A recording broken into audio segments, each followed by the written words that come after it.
गर्मियों की बारिश और चटपटे कढ़ी चावल।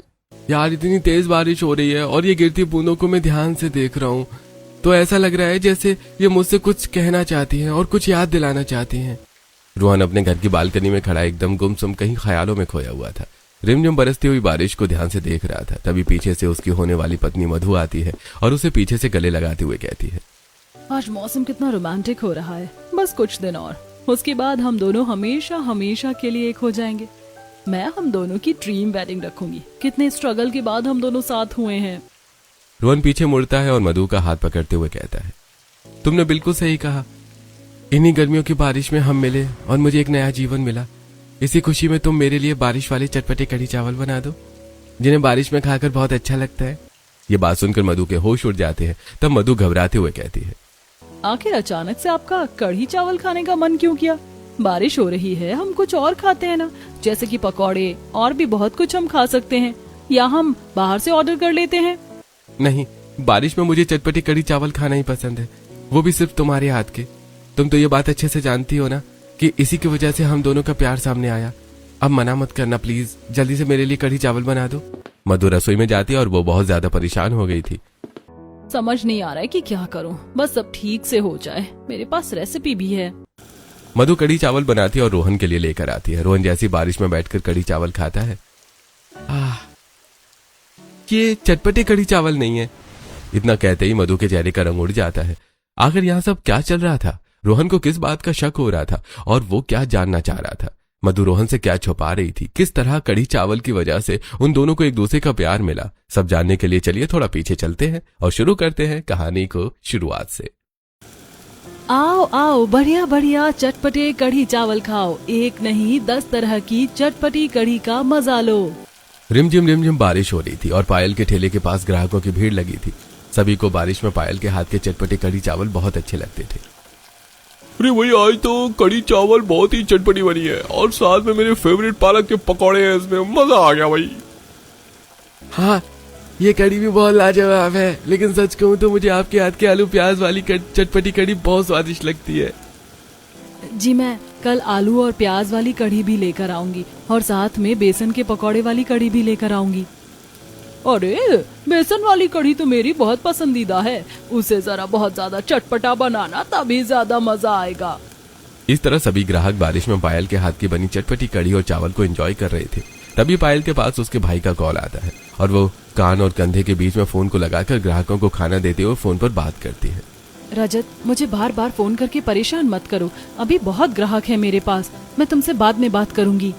अरे दीदी, ऐसी खबर लाया हूँ कि बाद में नहीं, आप अभी ही सुनना पसंद करोगी। शब्दों के खेल में उलझाने की जरूरत नहीं है, जल्दी बता, आखिर बात क्या है? कोई चिंता वाली बात तो नहीं?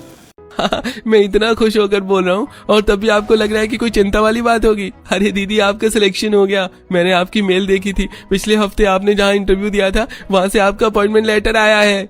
ये खबर सुनकर पायल इतनी ज्यादा खुश हो जाती है कि वो जोर से चिल्लाते हुए कहती है, अरे क्या सच में? ये तो बहुत अच्छी बात है, मजा आ गया। सब पायल को देखकर हैरान हो जाते हैं और आज पायल जल्दी से अपना ठेला बंद करके घर जाने के लिए निकलती है। अरे बेटा, कहाँ जा रही हो? मुझे भी जरा चटपटे कढ़ी चावल खिलाती जाओ। पायल जल्दी से उस आदमी को कढ़ी चावल डालकर देती है और वहाँ से जाने लगती है। अरे बेटा, पैसा तो लेती जाओ। ठेले को चलाते हुए पीछे मुड़कर कहती है, कोई बात नहीं काका, आज मेरी तरफ से आपको पार्टी। इतना कहकर पायल वहाँ से चली जाती है और वो आदमी बड़ा खुश होकर कढ़ी चावल खाता है। भाई, इतने चटपटे कढ़ी चावल खाने को मिल गए बारिश में और ऊपर से फ्री में, मजा आ गया। पायल खुश होकर घर आती है और उसके घर वाले उसे बधाई देते हैं और सब बहुत खुश होते हैं। मेरी प्यारी बच्ची, मुझे बहुत खुशी हो रही है। आखिर तुमने कर दिखाया। तुमने हमेशा अपनी पढ़ाई पर भी ध्यान दिया और साथ में कढ़ी चावल बेचकर घर की जिम्मेदारी को भी निभाया। आखिरकार तुम्हारी मेहनत रंग लाई।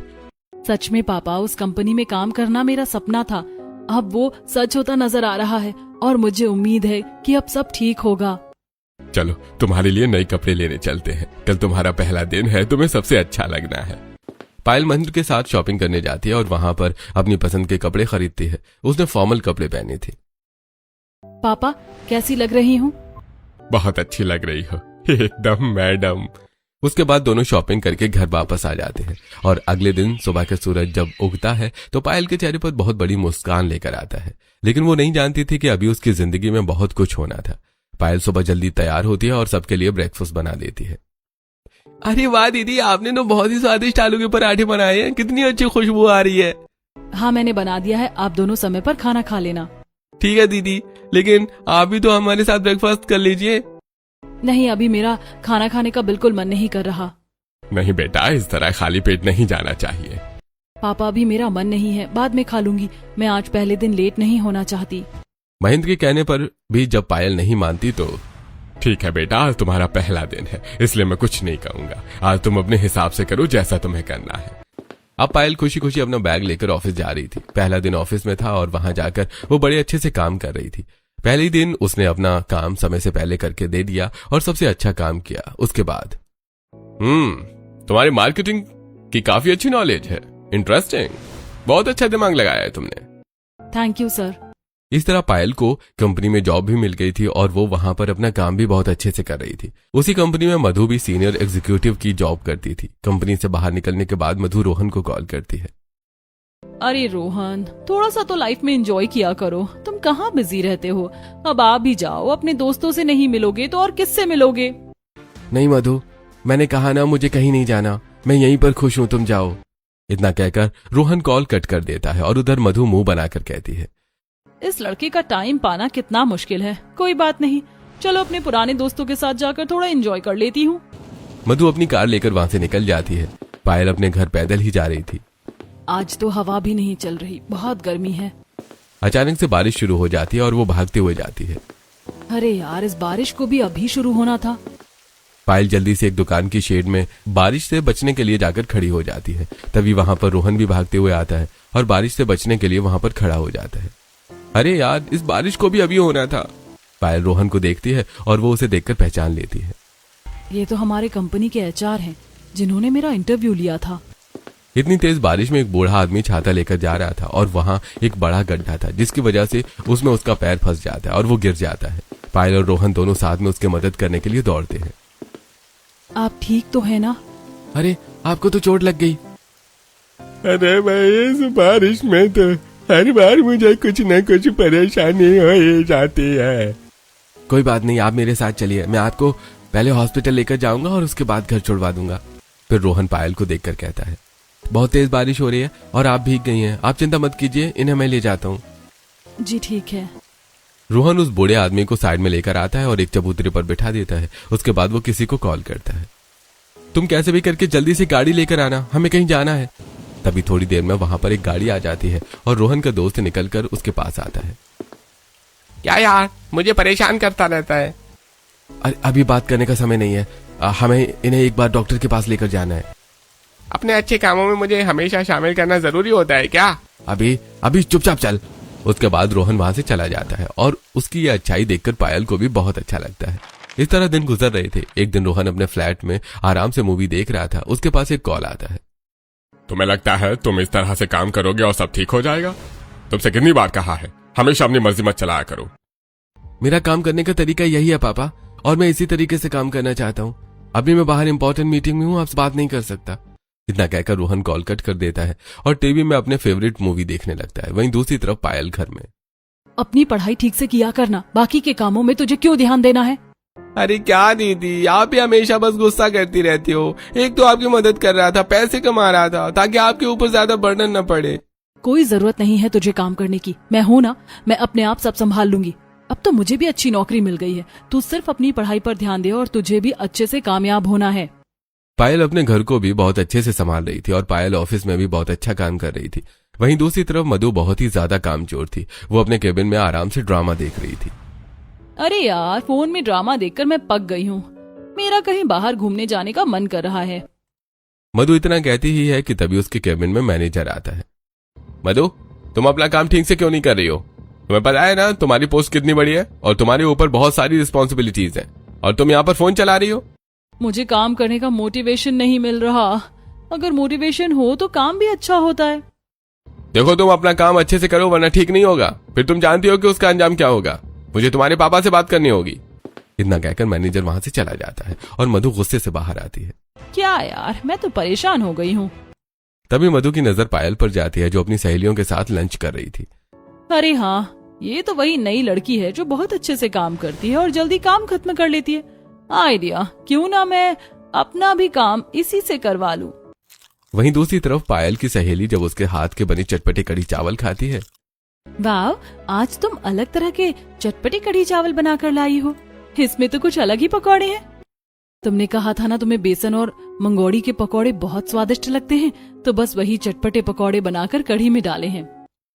सच में मानना पड़ेगा, तुमने अभी तक हमें 3 तरह के चटपटे कढ़ी चावल बनाकर खिलाए हैं और तीनों का ही स्वाद बहुत अलग और अच्छा है। मैं तो तुम्हें और भी तरह की कढ़ी चावल बनाकर खिला सकती हूँ। फिर तो बहुत अच्छी बात है। अब तो मैं अलग तरह के चटपटे कढ़ी चावल खाने के लिए और भी ज्यादा एक्साइटेड हूँ। लंच खत्म होने के बाद मधु पायल के पास जाती है। मैंने सुना है तुम वही नई लड़की हो जो बहुत अच्छा काम करती हो। ब्रिलियंट। तुम्हारे अंदर तो सच में बहुत अच्छा टैलेंट है, काफी इम्प्रेसिव हो। Thank you ma'am. मुझे मैम बोलने की जरूरत नहीं है। अरे हम दोनों तो सेम एज के हैं, तो तुम मुझे मेरे नाम से बुला सकती हो।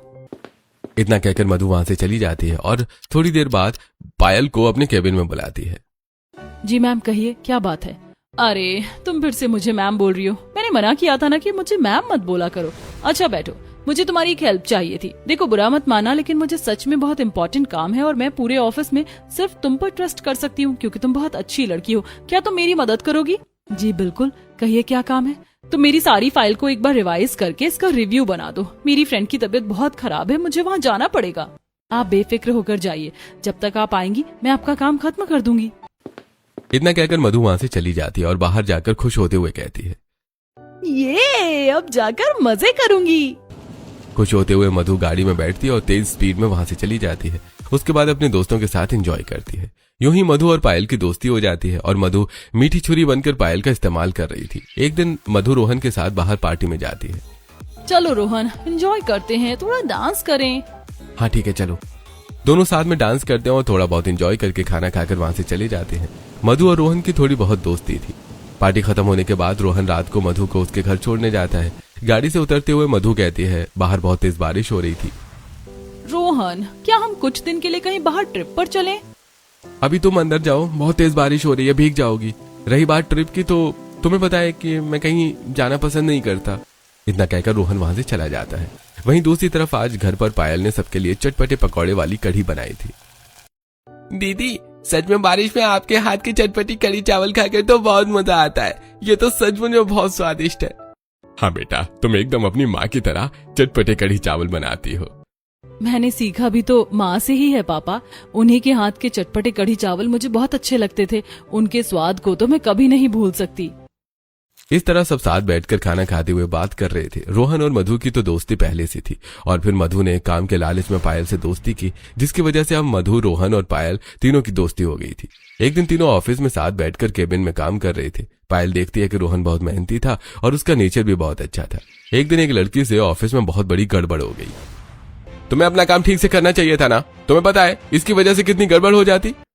कोई बात नहीं, अभी ये नई है और इन्हें ठीक से काम के बारे में बताया नहीं गया था, इसलिए गुस्सा करने की बजाय हम प्रॉब्लम को ठीक करने पर ज्यादा फोकस करें तो ज्यादा बेहतर होगा। अभी आप जाओ और जैसा काम होगा हम आपको थोड़ी देर में बता देंगे, लेकिन आगे से आपको ध्यान रखना है, कुछ भी करेंगी तो हमसे पहले पूछना है। ओके? ठीक है sir, thank you so much. मैं आगे से ध्यान रखूंगी और I am really very sorry. इतना कहकर रितु वहां से चली जाती है। मैनेजर भी मुंह बनाकर चला जाता है। पायल वहां पर कुछ काम की वजह से बैठी हुई थी। उसने ये सब देखा। सच में ये बहुत अलग है, कितने अच्छे हैं। अच्छा पायल, तो इस प्रोजेक्ट की जिम्मेदारी मैं तुम्हें सौंपता हूँ। तुम बहुत अच्छा काम करती हो, मुझे यकीन है कि तुम इस प्रॉब्लम को भी ठीक कर दोगी। जी सर, बिल्कुल। तुम हर बार मुझे सर क्यों बोलती हो? अब तो हम अच्छे दोस्त हैं ना। Oh sorry. सारा काम खत्म होते होते आज पायल को काम करते हुए काफी देर हो गई थी और जब वो घर जाने लगी तो बहुत तेज मूसलाधार बारिश हो रही थी। रोहन ने उसे देख लिया था और उसके सामने गाड़ी लाकर रोकता है। चलो तो मैं घर पर ड्रॉप कर देता हूँ। पायल गाड़ी में बैठ जाती है और दोनों बातें करते हुए जाते हैं। तब रास्ते में एक पकौड़े वाला ठेला नजर आता है तो रोहन कहता है, अरे अक्सर लोग तेज बारिश में चाय पकौड़े खाते हैं, क्या तुम्हें भी खाने हैं? नहीं, मुझे बारिश में पकौड़े नहीं बल्कि चटपटी कढ़ी चावल अच्छे लगते हैं। ये बात सुनकर रोहन को काफी हैरानी होती है, क्योंकि अक्सर लोग तो बारिश में सिर्फ पकौड़े खाते हैं या समोसे, पर कढ़ी चावल कौन खाता है बारिश में? इसकी एक बहुत बड़ी वजह है और बहुत अच्छी याद भी है। इसी वजह से मैं हमेशा बारिश में घर पर चटपटे कढ़ी चावल बनाती हूँ और हमारा पूरा परिवार बारिश में चटपटे कढ़ी चावल ही खाता है। पायल ज्यादा कुछ नहीं बताना चाह रही थी, इसलिए रोहन ने भी कुछ नहीं पूछा, लेकिन रोहन को सब जानने की उत्सुकता हो रही थी। रोहन पायल को उसके घर के आगे छोड़ता है और वहां से चला जाता है। बहुत तेज बारिश होने की वजह से पायल भी घर के अंदर जाकर कढ़ी चावल बनाती है और पूरा परिवार खुश होकर बारिश में चटपटे कढ़ी चावल खाता है। अगले दिन पायल ऑफिस जाती है तो सब बड़े परेशान थे। क्या हुआ? रोहन सर का एक्सीडेंट हो गया है। बहुत खतरनाक डैमेज हुआ है और काफी हैवी बारिश थी जिसकी वजह से वो कोमा में चले गए। यह बात सुनकर पायल को बहुत बड़ा झटका लगता है और क्या कहा? पायल जल्दी से मधु की केबिन में जाती है, जहां पर मधु भी हड़बड़ाहट में अपना पर्स पैक कर रही थी। तुमने सुना? क्या हुआ? कैसे हुआ? हाँ जल्दी चलो, मुझे भी अभी ज्यादा कुछ नहीं पता कैसे हुआ है, हॉस्पिटल में जाकर देखना होगा। उसके बाद दोनों हॉस्पिटल पहुंचते हैं और रोहन आईसीयू में था, इसलिए उसे किसी को मिलने नहीं दिया जाता। तब वो डॉक्टर से बात करते हैं। देखिए, इनकी हालत थोड़ी खराब है और एक्सीडेंट काफी भयंकर हुआ था, इसलिए उनकी आईज में इफेक्ट पड़ा है और इनके ईयर ड्रम में भी चोट आई है। उन्हें रिकवरी में काफी समय लग सकता है। ये सुनकर पायल और मधु बहुत उदास हो जाते हैं और पायल की आंखों में आंसू आ जाते हैं। ये सब क्या हो गया? ऐसा नहीं होना चाहिए था। शुरू के कुछ दिनों में तो रोहन कोमा में था और सुबह शाम पायल हर रोज उससे मिलने जाती थी। रोहन वेंटिलेटर पर लेटा हुआ था और बेहोशी की हालत में था, लेकिन पायल अक्सर उसे अपनी पसंदीदा नोवेल की कहानी सुनाती थी। आखिर में लड़की के सामने सब सच आ जाता है और वह लड़के से नाराज होकर वहाँ से चली जाती है। आज के लिए इतना बहुत है। अब अगले एपिसोड में पता चलेगा कि लड़का लड़की एक दूसरे से मिलेंगे या नहीं। इस समय पायल रोहन का बहुत ध्यान रखती है और कुछ दिन बाद रोहन को होश आ जाता है, लेकिन उसकी आंखों और कानों पर अभी भी पट्टी थी और रोहन सब सुन तो पा रहा था, लेकिन उसे वॉइस क्लियर नहीं समझ आती थी क्योंकि उसका ईयर ड्रम डैमेज हो गया था। एक दिन पायल उसके लिए तेज बारिश में चटपटे कढ़ी चावल बनाकर लेकर आती है। वो अपने हाथों से रोहन को खिला रही थी। कैसा है? लेकिन रोहन कुछ बोलता नहीं। वो बहुत बड़े सदमे में चला गया था और यहाँ तक कि उसके माता पिता भी उसका इतना ध्यान नहीं रखते थे, बस एक बार आकर उसे देख लेते थे। इन सब चीजों की वजह से रोहन काफी ज्यादा उदास था। नर्स वहां आती है। आप इनका इतने अच्छे से ध्यान रख रही हैं और इतनी केयर कर रही हैं, इसी की वजह से ये जल्दी ठीक हो रहे हैं। बस आप इन्हें थोड़ा और मोटिवेट कीजिए ताकि जल्दी रिकवरी हो सके और ये खुद से भी कुछ कोशिश कर सके। इतना कहकर नर्स वहां से चली जाती है। देखो रोहन, तुम्हें ऐसे हार नहीं माननी चाहिए। अभी मैं घर जाती हूँ और कुछ दिन आ नहीं पाऊंगी, मैं सिर्फ कल आऊंगी। पायल बाहर आती है और छाता लेकर घर वापस आने लगती है। घर आने के बाद कल शाम को हमें टाइम से निकलना ही होगा, वरना हमें देर हो जाएगी। आप चिंता मत कीजिए पापा, मैं समय पर आ जाऊंगी। अगले दिन पायल रोहन के लिए आलू के पराठे बनाकर लेकर जाती है और साथ में उसके लिए कुछ फ्लावर्स और एक लेटर लेकर जाती है और उसे वहां पर रख देती है। वो वहां जाकर पायल को पता चलता है कि कुछ दिनों में रोहन पूरी तरीके से ठीक हो जाएगा। कल इनकी आंखों और कानों का भी ऑपरेशन हो जाएगा, फिर सब ठीक हो जाएगा। अरे वाह, ये तो बहुत अच्छी बात है। नर्स के जाने के बाद पायल रोहन को खाना खिलाती है और वहां पर लेटर रखकर, मैं चाहती हूँ कल जब तुम अपनी आंखों से देखो तो इस लेटर को तुम खुद पढ़ो और हार मत मानना। बाकी की कहानी मैं आने के बाद सुनाऊंगी। इतना कहकर पायल वहां से चली जाती है। पता नहीं मुझे ठीक होना भी चाहिए या नहीं। अगले दिन रोहन का ऑपरेशन हो जाता है और जब वो ऑपरेशन रूम में था उससे पहले मधु उससे मिलने आई थी। वहां पर रखा लेटर जब पढ़ती है तो उसका खून उबलने लगता है। मेरे पीठ पीछे ये सब चल रहा है, अभी अच्छे से सबक सिखाती हूँ। इस पर क्या लिखा है कि मैंने तुम्हें मेरे राजकुमार की तरह देखा है और मैं तुम्हारी राजकुमारी। बहुत शौक है ना नॉवेल पढ़ने का? रुको। इतना कहकर मधु उस लेटर पर राजकुमारी के आगे मधु लिख देती है। कुछ दिन बाद जब रोहन ठीक हो जाता है तब वो लेटर पढ़ता है और उसे लगता है कि इतने दिन से मधु ही उसका ध्यान रख रही थी। अगले दिन मधु रोहन को बाहर घुमाने ले जाती है और प्रपोज कर देती है। हमें लगता है हमें अपनी लव स्टोरी को आगे बढ़ाना चाहिए और एक दूसरे से शादी कर लेनी चाहिए। तुमने सच में जो मेरे लिए किया है मैं उसका एहसान कभी नहीं भूल सकता। अब तुम जैसा चाहो वैसा ही करते हैं। कुछ दिन बाद रोहन मधु को अपने घर वालों से मिलवा देता है। हमें इस शादी से कोई ऐतराज नहीं है और अगर तुम जल्दी शादी करना चाहते हो तो उससे भी कोई ऐतराज नहीं है, बल्कि हमें खुशी है कि तुमने अपनी जिंदगी का अहम फैसला ले ही लिया। यहाँ एक तरफ शादी की बात चल रही थी और मधु पायल के खिलाफ प्लान बना रही थी। देखो, मैं पायल को काम से नहीं निकाल सकता, वो बहुत अच्छा काम करती है और अगर रोहन को पता चल गया तो हम क्या करेंगे? रोहन को कुछ पता नहीं चलेगा। अगर तुमने मेरी बात नहीं मानी तो मैं भी तुम्हारे खिलाफ बहुत कुछ कर सकती हूँ और याद रहे कि किसी दूसरी कंपनी में भी उसकी हायरिंग नहीं होनी चाहिए। इस तरह मधु पायल का फ्यूचर खराब करने के बारे में सोचती है। वो नहीं चाहती थी कि किसी भी तरह पायल रोहन से मिले, यहाँ तक कि पायल अपने घर पर कुछ और ही सोच रही थी। आज मैं रोहन से मिलने जाऊंगी और जब वो मुझे देखेगा तो पता नहीं क्या कहेगा। पहले मैंने शर्म की वजह से उसे कुछ नहीं कहा, इसीलिए उसे लेटर लिखा, लेकिन अभी बड़ी घबराहट हो रही है। लेकिन रोहन से मिलने तो जाना ही होगा क्योंकि अब तक वो बिल्कुल ठीक हो गया होगा। पायल खुश हो रही थी, लेकिन तभी मधु वहां पर आती है। कैसी हो पायल? अरे मधु, आओ, कैसे आना हुआ? तुम्हें एक गुड न्यूज देने आई थी। मेरी और रोहन की शादी फिक्स हो गई है। रोहन अब बिल्कुल ठीक हो गया है और हम दोनों ने शादी करने का फैसला किया है। ये बात सुनते ही पायल के पांव तले जमीन खिसक जाती है और ना चाहते हुए भी उसे खुश होने का नाटक करना पड़ता है। अच्छी बात है, लेकिन क्या तुम मुझे अपने चटपटे कढ़ी चावल की रेसिपी दे सकती हो? मुझे भी बहुत पसंद है और सबको तुम्हारे हाथ के कढ़ी चावल बहुत अच्छे लगते हैं। अब शादी के बाद तो बनाना ही पड़ेगा ना, इसीलिए सीख लेती हूँ। पायल रेसिपी मधु को लिखकर दे देती है और मधु खुश होकर वहां से चली जाती है। पायल काफी उदास हो गई थी और अगले दिन जब उसे पता चलता है कि उसे काम से निकाल दिया है तो लेकिन मुझे जॉब से क्यों निकाला जा रहा है? पता नहीं, रोहन सर का फैसला है, अब उनकी बात तो माननी ही होगी। ये सुनकर पायल उदास होकर वहां से जाने लगती है और बारिश में भीगते हुए घर आती है। वो दूसरी कंपनी में भी जॉब ट्राई करती है, लेकिन उसे कहीं जॉब नहीं मिलती, इसलिए उसे मजबूरन घर चलाने के लिए वापस बारिश में गर्मा गर्म चटपटे कढ़ी चावल बेचना पड़ता है। अब बताओ, तुम्हारे चटपटे कढ़ी चावल में वो स्वाद क्यों नहीं आ रहा है जो मैं हर रोज हॉस्पिटल में खाता था? लगता है कि मैं उस समय शायद अलग तरीके से बनाती थी और अब तरीका अलग हो गया है। काफी समय बाद बनाया है ना, इसीलिए ऐसा हो रहा है। तुमने मेरे साथ इतना बड़ा धोखा किया। मुझे उस समय एनेस्थीसिया दिया जाता था और साथ में मेरी कंडीशन भी खराब थी, इसलिए तब मुझे कुछ याद नहीं आता था।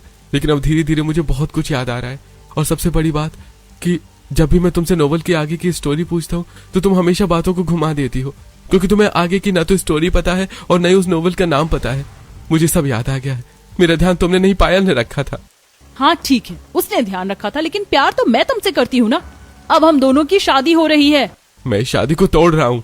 इतना कहकर रोहन गुस्से में वहां से चला जाता है और रोहन पायल से मिलने जाता है तो उसे पता चलता है कि वो ठेले पर बारिश में चटपटे कढ़ी चावल बेच रही है। उसने मास्क लगाया था और पायल को कहता है, मुझे एक प्लेट कढ़ी चावल दे दीजिए प्लीज। पायल रोहन को चटपटे कढ़ी चावल खाने के लिए देती है और जब रोहन मास्क हटाकर चटपटे कढ़ी चावल खाने लगता है तो ये देखकर पायल हैरान हो जाती है। रोहन? हाँ मैं हूँ। अस्पताल में जो तो तुमने मुझे चटपटे कढ़ी चावल बहुत खिलाए, लेकिन उसके बाद क्यों नहीं आई? ये बात सुनकर दोनों बहुत हैरान थे और उसके बाद पायल अपना ठेला बंद कर देती है और दोनों गाड़ी में बैठकर बात करते हैं। सारी मिसअंडरस्टैंडिंग क्लियर करने के बाद रोहन कहता है, मैं भी तुम्हें पसंद करता हूँ और तुम्ही से शादी करना चाहता हूँ। तुमने मेरा ऐसे समय में साथ दिया है जहाँ मेरे माता पिता भी मुझे बस देखने ही आते थे। उसके बाद रोहन पायल को लेकर अपने घर जाता है और उन्हें सारी बात बता देता है। तुमने सोच भी कैसे लिया कि हम ये सब मान लेंगे? अगर तुम्हें ये लड़की अपनानी है तो हम तुम्हें भी इस घर से बेदखल कर देंगे। कोई बात नहीं, लेकिन मैं अपनी होने वाली पत्नी को लेकर यहाँ से जा रहा हूँ। रोहन पायल को लेकर वहां से चला जाता है और पायल के पिता और भाई के सामने मंदिर में शादी कर लेता है। फिलहाल दोनों पायल के घर में ही रह रहे थे और रोहन अब पायल के साथ बारिश में चटपटे कढ़ी चावल बेचने जाया करता था। आपको परेशानी होगी, रहने दीजिए, मैं खुद कर लूंगी। तुम तो जानती हो, अभी ताजा ताजा मेरी आंखों का ऑपरेशन हुआ है। अभी मैं लैपटॉप और फोन का कोई काम नहीं कर सकता। अब अगले 6 महीने तक मैं खाली तो नहीं बैठूंगा। इससे अच्छा है कि तुम्हारी मदद कर दूं। रोहन पायल की बारिश में चटपटे कढ़ी चावल बेचने में मदद करता है और दोनों मिलकर चटपटे कढ़ी चावल बेचते हैं। रोहन के पास कुछ सेविंग्स थी, जिनकी मदद से उन्होंने एक दुकान को किराए पर ले लिया और वहां पर उन्होंने अपने चटपटे कढ़ी चावल बेचना शुरू किया। रमेश उसकी दुकान पर आता है। तुमने इतनी गरीबी में रहने के लिए हमें ठुकराया, अभी भी मौका है, घर वापस चलो। मैं आपके साथ कभी वापस नहीं जाने वाला। बचपन से आज तक मैं घुट घुट कर जिया हूँ। आपके कहने पर पियानो क्लासेस ज्वाइन की, मार्केटिंग की, जो कि मुझे बिल्कुल भी पसंद नहीं थी। अपनी मर्जी से मैं अब कभी कुछ नहीं कर सका, लेकिन अब मैं अपनी मर्जी से रहना चाहता हूँ। पायल ने मेरा हॉस्पिटल में इतना ध्यान रखा, जबकि आप लोग बस देखकर चले जाते थे। मुझे प्यार चाहिए था, जो आपसे कभी नहीं मिला। अब मैं अपने दम पर कुछ करना चाहता हूँ। रोहन रमेश को बहुत कुछ सुनाता है और रमेश घर आकर अपनी पुरानी एल्बम देख रहा था। तब शांति उसके पास आकर बैठ जाती है। क्या हुआ जी? कुछ नहीं, आज रोहन की कही हुई बातों को याद करके पुराने दिन याद कर रहा था। कैसे हम दोनों ने भी अपने घर वालों के खिलाफ जाकर लव मैरिज की थी और उसके बाद हम दोनों ने बिजनेस को एकदम शुरू से शुरू किया था। हम दोनों ने इतना बड़ा बिजनेस तो खड़ा कर दिया, लेकिन अपने बच्चों की खुशी को नहीं देखा। आपने सही कहा, हमें रोहन को भी खुद कुछ करने देना चाहिए। अगर उसकी खुशी उस लड़की के साथ है तो हमें कोई परेशानी नहीं है। उसके बाद शांति और रमेश अब रोहन की लाइफ में इंटरफियर नहीं करते और वहीं दूसरी तरफ पायल और रोहन बारिश में अपनी दुकान में चटपटी कढ़ी चावल बनाकर बेचते हैं। जल्दी से टेबल नंबर 2 पर आप पालक वाली चटपटी कढ़ी लेकर जाइए। 3 प्लेट कढ़ी चावल का ऑर्डर आया है। रोहन सभी ग्राहकों को ऑर्डर देता है और पूरा दिन काम खत्म करने के बाद दोनों रात को छाता लेकर पैदल घर जा रहे थे। घर छोटा था लेकिन सुकून था। पायल सबके लिए कढ़ी चावल परोसती है और पूरा परिवार बड़ी खुशी के साथ बैठकर खाना खाता है। सच कहूं तो यहाँ जमीन पर बैठकर इस खाने में जो स्वाद है वो आज तक कभी नहीं आया। इसमें बहुत प्यार है। ये सब कुछ हमारी मम्मी की वजह से है। वो हमेशा हमें बारिश में चटपटी कढ़ी चावल बनाकर खिलाती थी। क्योंकि उस समय हमारे घर के हालात ठीक नहीं थे और कई बार पकौड़े बनाने के लिए पैसे नहीं होते थे, तो मम्मी पतली सी कढ़ी बनाकर उसमें थोड़ा सा आलू डालकर उसे एकदम चटपटा बनाकर हमें खिलाती थी। इसीलिए हम अक्सर बारिश में चटपटी कढ़ी चावल बनाकर खा लेते हैं। इस तरह रात को सब खाना खाकर सो जाते हैं और अगले दिन जब दुकान पर रोहन और पायल चटपटी कढ़ी चावल बनाकर बेच रहे थे तब वहां पर शांति और रमेश आ जाते हैं। जब रोहन ग्राहकों को खाना दे रहा था तो उन्हें देखकर उसे गुस्सा आ जाता है। मैंने कहा ना, आप मेरी जिंदगी में दखलंदाजी मत कीजिए। मुझे आप लोगों के साथ नहीं जाना। चिंता मत करो बेटा, इस बार हम तुम्हें डिमोटिवेट करने या अपने साथ ले जाने नहीं आए हैं। हम तो अपनी बहू के हाथ के चटपटी कढ़ी चावल खाने आए हैं। इस बात सुनकर रोहन हैरान हो जाता है और जब वो पीछे पायल आती है तो वो शांति और रमेश के पैर छूकर उन्हें प्रणाम करती है। जीती रहो बेटा, सदा सुहागन रहो। उसके बाद पायल अपने हाथों के चटपटे कढ़ी चावल बनाकर शांति और रमेश को परोसती है। जब दोनों पायल के हाथ के बने चटपटे कढ़ी चावल खाते हैं तो ये तो बहुत ही ज्यादा स्वादिष्ट है। सच में रोहन ने जितनी तारीफ की थी ये उससे भी ज्यादा स्वादिष्ट है। आप कहना क्या चाहती हो? मम्मी की मैंने कम तारीफ की थी? अरे हाँ बेटा, बिल्कुल कम ही तारीफ की। जिस तरह तुम हमें बताते थे कि अस्पताल में तुमने इतनी स्वादिष्ट कढ़ी चावल खाई तो हमें लगा कि स्वादिष्ट पर इतने स्वादिष्ट है, हमें नहीं पता था। अगर पता होता तो पहले ही खाने आ जाते। इस बात पर सब हंसते हैं। और यहाँ पर बेटा काम तो अच्छा चल रहा है ना? अगर किसी मदद की जरूरत हो तो मुझे बता देना। नहीं पापा, अब मैं सब कुछ अपने हिसाब से और अपने दम पर करना चाहता हूँ और फिलहाल यही सादगी वाली जिंदगी जीना चाहता हूँ।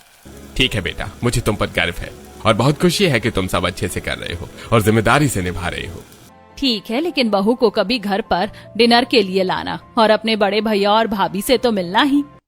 इस तरह सब ठीक हो जाता है और रोहन और पायल दोनों मिलकर अपने चटपटे कढ़ी चावल की दुकान चला रहे थे। एक दिन वो सब डिनर करने जाते हैं और पूरा परिवार एक साथ मिलकर डिनर करता है। चलो भाई, फाइनली हमें रोहन की भी शक्ल देखने को मिली। हमेशा अलग और अकेला ही रहता था बस। हाँ, देवर जी को उनका प्यार मिल गया और साथ में इतने स्वादिष्ट चटपटे कढ़ी चावल खाने को मिल रहे हैं, तो अब तो सब अपने हिसाब से करेंगे ही। इस तरह सब बातें करते और साथ में डिनर करते हैं। पूरा परिवार एक हो जाता है और अब रोहन को भी घर वालों का सपोर्ट मिल गया था, लेकिन रोहन ने पायल के साथ एक अलग जिंदगी को चुना और उसके साथ चटपटे कढ़ी चावल बनाकर बेचना ही जारी रखा।